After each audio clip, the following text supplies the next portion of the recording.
एक बहुत बड़ी खबर सामने आ रही है कि रसिया फिर से भारत को सस्ते दामों में क्रूड ऑयल को इंपोर्ट करने वाला है। भारत की मुकेश अंबानी की कंपनी रिलायंस ने रसिया के सरकारी ऑयल कंपनी के साथ एक बहुत बड़ी ऑयल डील को कर ली है और बताया जा रहा है कि ये डील भारत के लिए गेम चेंजर साबित होने वाला है। और गाइस यहाँ पर बात आ रही है गेम चेंजिंग की, तो रसिया और भारत मिलकर के लगातार गेम चेंजिंग काम कर रहे हैं। अभी रिसेंटली 2-3 दिन पहले की खबर है, पुतिन चाइना गए थे और चाइना से आने के बाद उन्होंने भारत को फ्लोटिंग न्यूक्लियर प्लांट की टेक्नोलॉजी को ऑफर किया है। तैरता हुआ न्यूक्लियर पावर प्लांट, इसकी टेक्नोलॉजी रसिया भारत को देने के लिए तैयार हो चुका है। ये ऑल्सो हमारे लिए गेम चेंजिंग है। जैसे ही ये बात चीन को पता चला कि रसिया न्यूक्लियर पावर प्लांट की टेक्नोलॉजी को भारत के साथ शेयर कर रहा है, चाइना समझ गया कि हमारा पुतिन को रेड कारपेट वेलकम काम नहीं आया, फेल हो गया। चाइना का ये वाला दुख अभी खत्म हुआ नहीं था कि अब एक और खबर सामने निकल के आ रही है कि रसिया की सरकारी कंपनी ने भारत के मुकेश अंबानी की रिलायंस कंपनी के साथ एक ऑयल डील को कर लिया है और ये भी गेम चेंजर साबित होने वाला है। तो आइए बात करते हैं कि ये डील हमारे लिए गेम चेंजर साबित क्यों होने वाला है, कैसे हमारा एक्सपोर्ट बढ़ेगा, हम तो क्रूड ऑयल को इम्पोर्ट करेंगे, फिर हमारा एक्सपोर्ट कैसे बढ़ने वाला है। आइए जानते हैं बहुत ही आसान भाषा में पूरा अपडेट क्या है।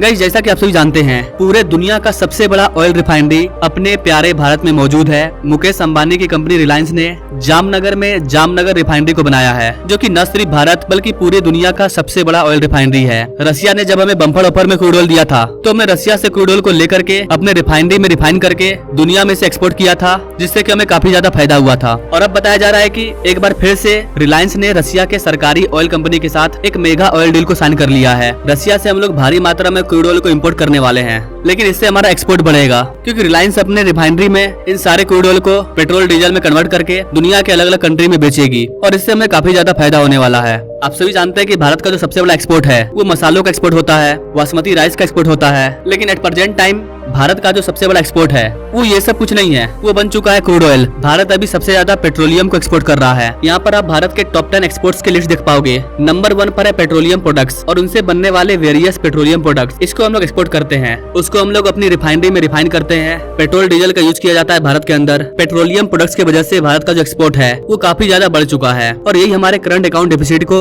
मेंटेन कर रहा है। अदरवाइज हमारा करंट अकाउंट डिफिसिट कई गुना बढ़ चुका होता ना। यहाँ पर आप ये आर्टिकल देख पाओगे, Reliance to buy 3 million barrels of Russian oil a month in roubles, यानी कि रिलायंस हर महीने 3 मिलियन बैरल क्रूड ऑयल को परचेज करेगा रसिया से। यहाँ पर आपको बताना चाहेंगे गाइस कि ये एक लॉन्ग टर्म डील है। इस डील को लेकर के कोई डेट फिक्स नहीं है कि इतने महीने तक इस प्राइस पर हम लोग रसिया से ऑयल को खरीदेंगे। ये लॉन्ग टर्म डील है, 1 साल तक तो लगातार चलेगा, यानी कि आने वाले 1 साल तक भारत की सिर्फ रिलायंस कंपनी रसिया से 3 मिलियन बैरल रशियन ऑयल को इम्पोर्ट करेगी। इसके अलावा हमारे पास कई और कंपनी है, ONGC है, भारत पेट्रोलियम है, इंडियन ऑयल है, कई कंपनी है जो विदेशों से क्रूड ऑयल को इम्पोर्ट करती है, भारत में रिफाइन करती है और भारत के जरूरत को पूरा करने के साथ साथ पूरे दुनिया में हर जगह एक्सपोर्ट करती है। यानी कि हम अपनी डिमांड के साथ साथ दुनिया के डिमांड को भी पूरा कर रहे हैं और इससे जो हमें फायदा हो रहा है, इससे हमारी इकोनॉमी ग्रो कर रही है। हमने जो रसिया के साथ क्रूड ऑयल का डील किया है, इसमें मुझे एक चीज अच्छा नहीं लगा, वो ये है कि हम लोग रसिया के साथ जो डील किए हैं इसमें हम लोग इंडियन करेंसी का यूज नहीं करने वाले हैं। रसिया को जो हम लोग पेमेंट करेंगे वो पेमेंट इंडियन करेंसी में नहीं किया जाएगा। एज ए इंडियन ये थोड़ा सा हर्टिंग है। अगर इंडियन करेंसी में डील होता तो हमारी करेंसी ग्रो करती, बट रसिया के साथ भी प्रॉब्लम है, वो इंडियन करेंसी में पेमेंट तो ले लेता है लेकिन वो इंडियन करेंसी का यूज नहीं कर पाता है, क्योंकि पूरे दुनिया में इंडियन करेंसी की डिमांड काफी कम है। हर जगह डॉलर की डिमांड है या फिर जो डेवलप कंट्री है उनकी करेंसी खुद चलती है, जैसे कि रसिया का रूबल है। हर डेवलप कंट्री का अपना अपना करेंसी है। हमारी इंडियन करेंसी को आगे बढ़ने में काफी टाइम लगेगा, क्योंकि हमारा इंपोर्ट काफी ज्यादा है और एक्सपोर्ट काफी कम है। जब तक हमारा एक्सपोर्ट नहीं बढ़ेगा तब तक हमारी करेंसी ग्लोबली ग्रो नहीं करने वाली है। तो अब आपके मन में एक और सवाल होगा कि रसिया पर काफी हैवी सेंसस लगा हुआ है, ऐसे में हम लोग रसिया से क्रूड ऑयल को कैसे इंपोर्ट करेंगे। तो गाइस अमेरिका के सेंसस का कोई वैल्यू नहीं देता है, खास करके चाइना वैल्यू नहीं देता है और भारत भी अब वैल्यू नहीं देने वाला है। हम रसिया से क्रूड ऑयल को ले रहे हैं, लेंगे और लेते रहेंगे। इससे हमारी इकोनॉमी को फायदा हो रहा है, तो हम क्यों नहीं परचेस करें। बताया जा रहा है रसिया से जो हम लोग क्रूड ऑयल को ले रहे हैं, इसके पेमेंट में भारत की जो HDFC बैंक है वो इन्वॉल्व हो रही है और इन्हीं के थ्रू रशियन करेंसी रूबल में पेमेंट किया जाएगा। तो इस डील का सिग्निफिकेंस क्या है, ये डील हमारे लिए इतना इंपॉर्टेंट क्यों है। गाइस अभी हाल ही में हमारे जो ऑयल मिनिस्टर है उन्होंने कहा था अपने इंडियन कंपनी को जो भी क्रूड ऑयल को इंपोर्ट करती है विदेशों से, उन्होंने कहा कि आप जिस भी देश के साथ क्रूड ऑयल को लेकर के डील कर रहे हो उसमें एक लंबी डील करो, छोटी मोटी महीने 2 महीने की डील मत करो, क्योंकि अभी पूरी दुनिया में अशांति चल रही है। इजराइल फिलिस्तीन वॉर रुक नहीं रहा है,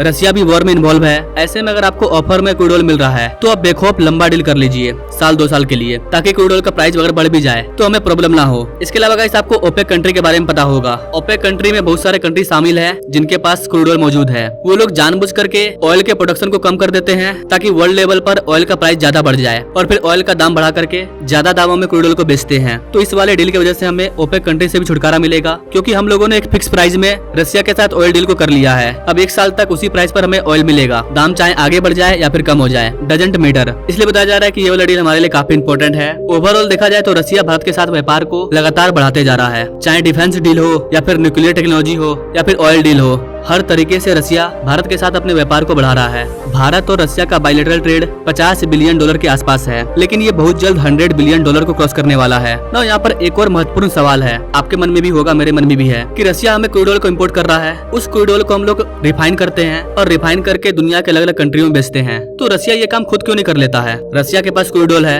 रसिया अपने रिफाइनरी में रिफाइन करके इसे दुनिया में जाकर के बेचेगा तो रसिया को और ज्यादा फायदा होगा। तो फिर रसिया भारत को क्रूड ऑयल क्यों दे रहा है? ये बहुत बड़ा सवाल है। सबसे पहली बात गाइस, रसिया के पास इतने बड़े बड़े रिफाइनरी मौजूद नहीं है। रसिया ने अपने रिफाइनरी में ज्यादा पैसा इन्वेस्ट नहीं किया है। भारत के पास बड़े बड़े रिफाइनरी मौजूद है, दुनिया का सबसे बड़ा रिफाइनरी भारत में है, जैसा कि मैंने आपको बताया। इसके अलावा रसिया के पास जो भी रिफाइनरी मौजूद थी, यूक्रेन ने मिसाइल से उसे डिस्ट्रॉय कर दिया है। इसके अलावा सबसे बड़ा प्रॉब्लम, रसिया पर सेंसेस लगा हुआ है। रसिया अपना ज्यादातर क्रूड ऑयल यूरोपियन कंट्री को देता था और यूरोपियन कंट्री ने ही रसिया पर सेंसेस लगाया है। तो अब रसिया क्रूड ऑयल किसको बेचेगा? और इसी का फायदा हो रहा है भारत को। हम लोग रसिया से क्रूड ऑयल को ले रहे हैं, इसे रिफाइन कर रहे हैं और रिफाइन करने के बाद इसको यूरोपियन कंट्री में ही बेच रहे हैं। इससे रसिया की इकोनॉमी भी स्टेब्लिश हो गई और भारत को भी फायदा हो गया, हमारी इकोनॉमी भी ग्रो कर गई। इसके अलावा जिन देशों को क्रूड ऑयल नहीं मिल पा रहा है, उनको भी क्रूड ऑयल मिल रहा है भारत के थ्रू। तो यही सब रीजन है कि ये डील हमारे लिए काफी गेम चेंजर साबित होने वाला है। लॉन्ग टर्म में इसका भारत को बहुत ज्यादा फायदा होगा और हमारा जो करंट डिफिसिट है वो भी कम होगा, मेंटेन रहेगा। बाकी आप इस चीज के बारे में क्या सोचते हैं, कमेंट जरूर कीजिएगा। अगर जानकारी पसंद आई तो इसे अपने दोस्तों तक शेयर कीजिएगा। मिलेंगे अगले वीडियो में एक नई जानकारी के साथ, तब तक के लिए जय हिंद।